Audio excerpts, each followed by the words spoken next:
Davi Reis Pereira, eu uso Davi Reis, né? Sou natural de Ipatinga e assim, minha família, eu sempre nas reuniões de família, sempre teve muita música. Meu avô tocava violão, eu lembro que ele usava até uma dedeira assim também, e né, com certeza influência das baixarias, né?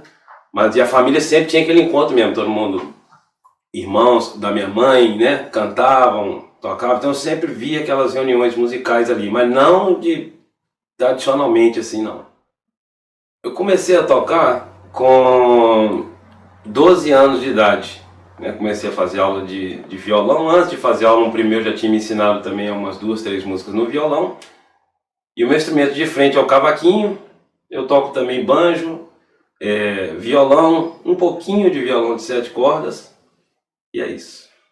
Olha, o meu interesse pela música já começou cedo ali, vendo aquelas reuniões de família, meu avô tocando, minhas tias cantando, minha mãe cantando. Então o interesse já começou ali. Eu via e admirava muito aquilo, né?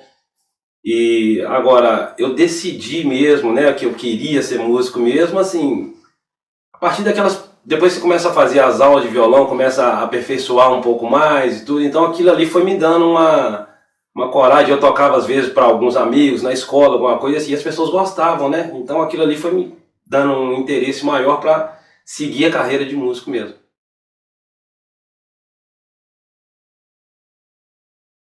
Olha, a minha família sempre teve um bom gosto musical, então sempre tinha muito samba, sempre tinha choro também.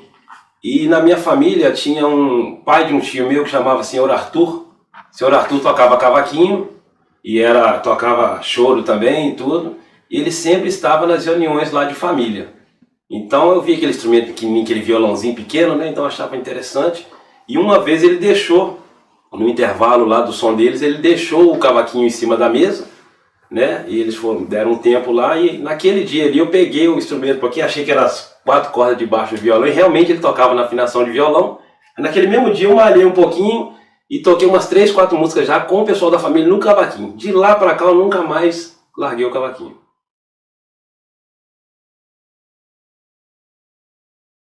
Olha, como eu trabalho muito com samba, então assim, eu tenho muita referência da galera do samba, né? Então assim, lá em casa a gente ouvia muito Bezerra da Silva, Martinho da Vila, Zeca Pagodinho, né? Que é mais recente, mais outro, Cartola, João Nogueira, essas coisas. E assim, gosto muito de música instrumental também, né? O choro, o jazz, né? Gosto muito também da música instrumental. E eu gosto muito de tocar samba, né? Tocar choro também, né? A música instrumental me agrada muito. Então é isso.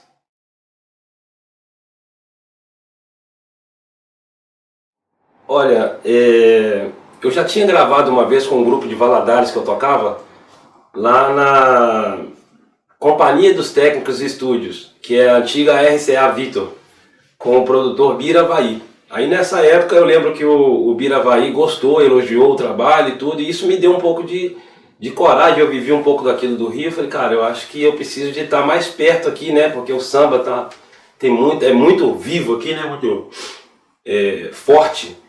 Então eu trabalhava na Uzi Minas na época. Depois que eu saí da usina, um ano depois eu criei coragem e fui para o Rio de Janeiro, onde morei por quase 10 anos, né? E trabalhei muito lá com samba, principalmente. Por quê? Olha, com certeza, porque o Rio, você vê assim, em cada esquina você acha músicos excelentes, tocando vários instrumentos, né? Violão de 7 cordas você acha um monte, e percussionistas, as escolas de samba, né? Então, você vê garotos desde novo ali, onde tem as escolas, por exemplo, de samba, criança ali já tocando muito bem os instrumentos de bateria de escola de samba, cavaquinhos, as coisas. Então, assim, desde novo. Então, você vê que é muito vivo o samba e o choro lá no Rio.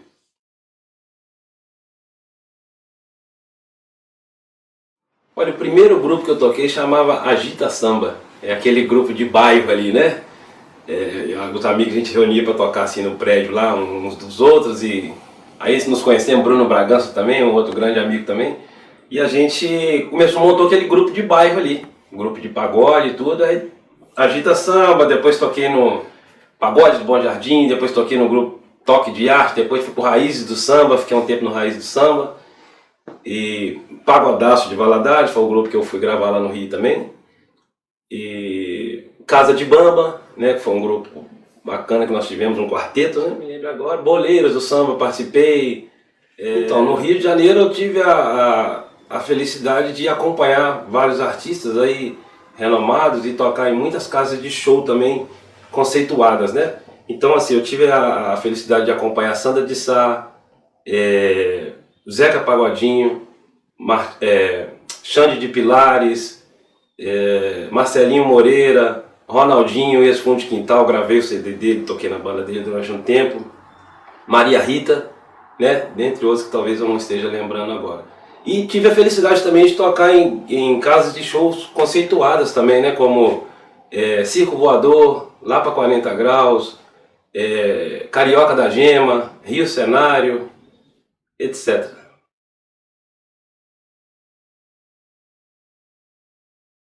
Olha, eu acho que os pontos positivos são que a música funciona assim em todos os aspectos, né? No sentido de tem as bandas, tem as escolas de música, tem as escolas de samba, tem as gravações, né? Então, assim, tudo isso são processos que completos assim da música, que na nossa região, por exemplo, vamos supor, as gravações, né? Não existe um mercado aqui assim de igual lá que todo dia tem um grupo entrando em estúdio para gravar um trabalho, né? Então os músicos que são músicos de estúdio sempre estão trabalhando, sempre tem aquele trabalho ali, gravação de CD, gravação de DVD, né? Então é um tipo de mercado que, por exemplo, aqui não tem muito. Olha, sendo bem sincero, eu acho que o mercado aqui no Vale do Aço, ele não absorve muito bem não, né? Hoje em dia está um pouco mais receptivo assim, né? Ao samba, ao pagode, ao choro menos ainda, né? Infelizmente, mas a nossa região eu vejo que é uma região assim, como eu costumo dizer, FM, né? O que está tocando na rádio, que é a tendência de rádio, é o que a galera costuma consumir, né? Então eu vejo isso, pro samba, pro choro e tal, não é tão aberto não. Olha, o Rubinho foi assim, a Marilda Lira, produtora, morávamos no mesmo prédio. Aí ela uma vez, encontrei com ela na garagem, ela falou assim, Davi, eu vou te dar um ingresso aqui, o maior cavaquinista do mundo vai vir aqui, que era o Márcio Huck, né? E ele vinha para acompanhar o Rubinho no Live Jazz. Teve um show do Rubinho. Aí ela me deu esse convite, eu fui lá assistir. Já tinha ouvido falar, mas nunca tinha visto o Rubinho tocar e nem conhecia ele também. Quando eu vi, aí eu fiquei abismado, né? E de imediato eu pensei, cara, eu preciso de colar nesse cara, eu preciso de conhecer ele, preciso estudar com ele. Então foi assim, no show do Live Jazz que eu vi a primeira vez o Rubinho Bandolim tocando. Mágica, mágica, porque realmente nós que conhecemos o Rubinho, né, sabemos a grandiosidade da música dele, né? O sentimento que ele colocava em cada nota ali realmente emocionava qualquer um.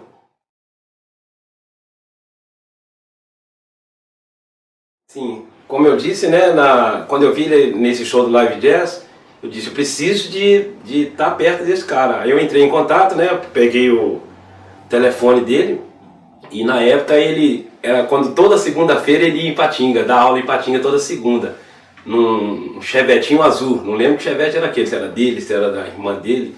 Mas aí dia de segunda-feira eu estava com 17 anos quando ele começou a ir lá em casa dar aulas lá para mim. Olha, foi muito bom, sabe, a convivência com ele nesse período. E assim, ele tem uma didática muito boa, né? Sempre levou a música muito a sério, né? O ensino, a cobrança dele em cima do aluno também era sempre muito séria também. Então, eu sempre gostei muito das aulas.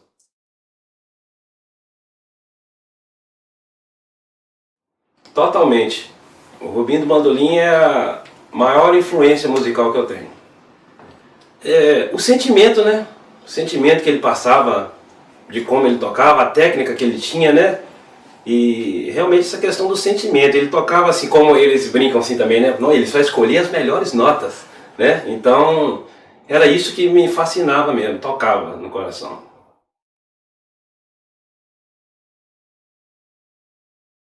Na época do quarteto Casa de Bamba, nós já fazíamos aula com ele aqui em Timóteo, né? Nós vínhamos para cá, cavaquinho, 7 cordas de pandeiro, e ele escrevia para todos nós para a gente estudar. E nós passamos a acompanhar ele também.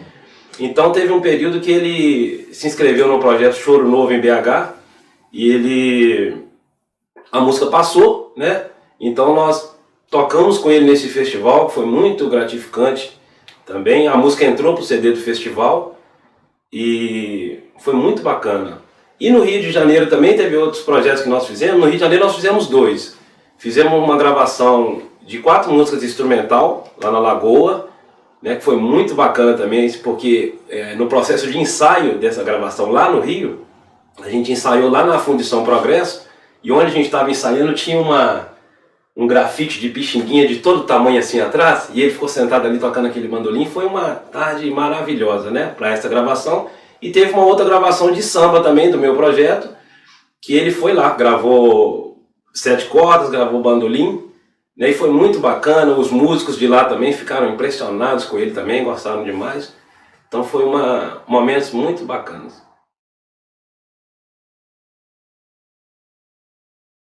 Então, já aqui em Patinga, no projeto de samba, né, a roda de samba que eu tenho feito por aqui, quando eu voltei do Rio para cá, né, mesmo quando eu estava lá, sempre que eu vinha aqui, eu procurava ele para a gente fazer uma aulinha, né?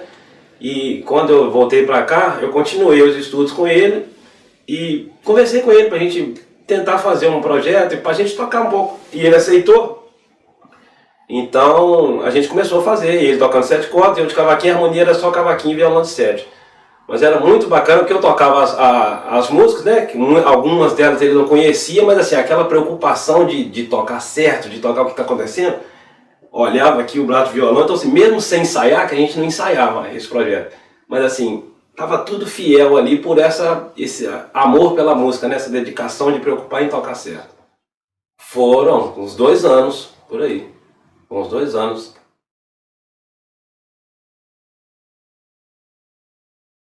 Olha, a gente estava tocando, né? E tudo, a gente estava percebendo que a gente estava todo mundo achando que era uma questão de ansiedade, né? Os problemas que ele também vinha passando na vida. Mas quando eu fiquei sabendo mesmo foi quando ele teve aquele princípio de infarto, que ele internou no hospital, né? Então foi ali que a gente foi entendendo mesmo o que estava acontecendo, né? E foi tudo muito rápido, né? Então pra gente pegou todo mundo de surpresa.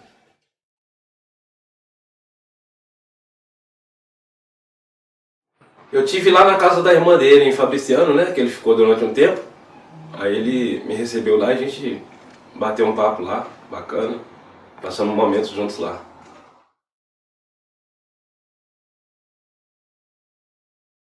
Olha, pra mim o Rubinho como pessoa era como o Rubinho músico.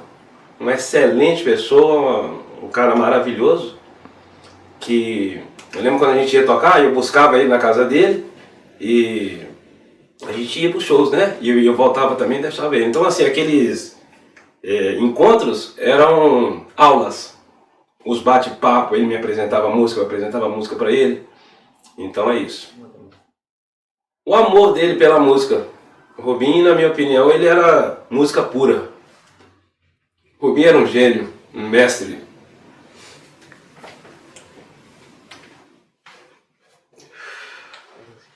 O Rubinho do Bandolim era um gênio, um mestre da música a nível de Mozart, Beethoven, Villa-Lobos e Bach, que ele tanto gostava, né?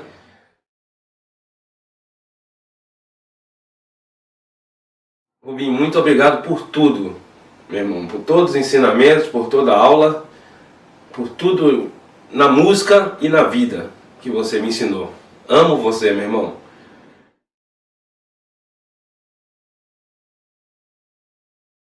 Vou tocar só um refrãozinho aqui de uma música que ele me mostrou uma vez, falando que um rapaz tinha feito pra ele. Eu só ouvi uma vez essa música, mas o refrão eu nunca mais esqueci. O refrão era assim, ó. Mas e tem Rubinho do bandolim e o pandeiro, aí o trem fica pra lá de bom.